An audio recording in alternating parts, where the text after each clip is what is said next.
नमस्कार. मी प्रकाश बेलवाडे, गर्जना संघटनेकडून.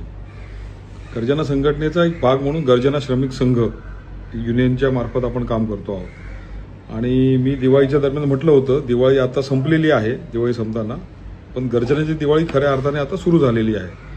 असं विविध विषयामध्ये रोज आम्हाला नवीन नवीन यश मिळतं आहे. हे यश काही आश्चर्य नाही.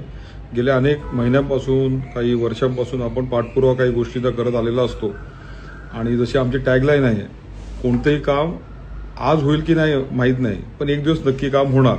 कारण की आपलं इंटेन्शन चांगलं असतं, आपलं सततचा पाठपुरावा असतो आणि त्यामागचं उद्दिष्ट हे प्रामाणिक आणि लोकांना उपयोग होईल, जनतेच्या उपयोगाचं असं असतं. असा एक मोठा विजय आम्हाला 4 तारखेला मिळालेला आहे. त्याचं पत्र आम्हाला आज पोस्टाने पोचलं आमच्याकडे.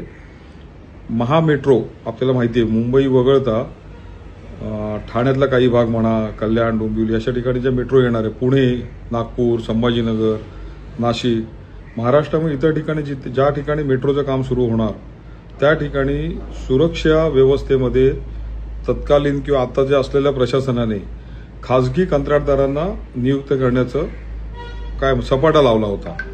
गर्जना संघटनेच्या किंवा गर्जना श्रमिक संघाच्या लक्षात हे आल्यानंतर आम्ही शासनाकडे गेले 1 वर्ष 1.5 वर्षापासून पाठपुरावा करत आहोत.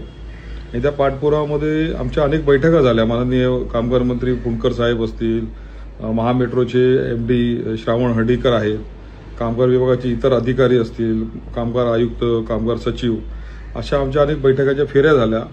आणि अंतिमतः गर्जना श्रमिक संघाच्या आमच्या मागणीला यश आलेलं आहे.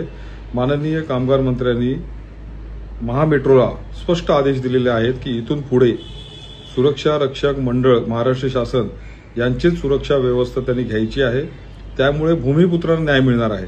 महामेट्रोचं एक म्हणणं या ठिकाणी असं होतं की आम्ही सुरक्षा रक्षक जे घेतो ते इथलेच असतात, पण आपल्याला सर्व माहिती आहे की सुरक्षा रक्षक कुठून येतात, कसे येतात, किती पगारावर काम करतात, त्यांची छळवणूक कशी होते, हॅरेसमेंट कशी त्यामध्ये होत असते.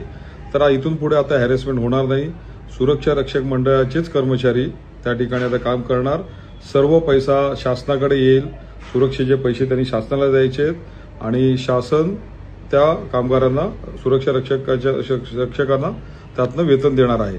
त्यामुळे हे कल्याणकारी मंडळ आहे, त्याचं सुद्धा काम चालू राहील. महाराष्ट्रातल्या माझ्या भूमिपुत्रांना, स्थानिक कामगारांना त्यामध्ये न्याय मिळणार आहे. आणि खाजगी कंत्राटदाराच्या मार्फत जे काही हॅरेसमेंट होते, शासनाची सुद्धा हॅरेसमेंट होते की शासनाचा रेव्हेन्यू त्यामध्ये पळवला जातो, PF आणि ESICचे विषय पेंडिंग राहतात, तसेच या कामगारांना कोणते अधिकार मिळत नाहीत.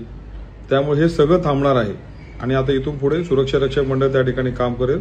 हा आमचा गर्जनाचा मोठा विजय आहे आणि असाच लढा आम्ही गर्जना कामगारांच्या क्षेत्रामध्ये करत राहू आणि सगळ्याच क्षेत्रामध्ये आम्ही आता करतो आहोत.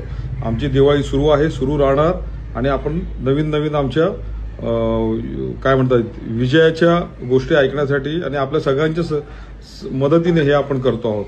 त्याबद्दल सर्वांचे पुन्हा एकदा आभार. कामगार मंत्र्यांचे आभार, देवाभाऊंचे आभार. हे त्यांच्या निर्देशाशिवाय हे शक्य झालं नसतं.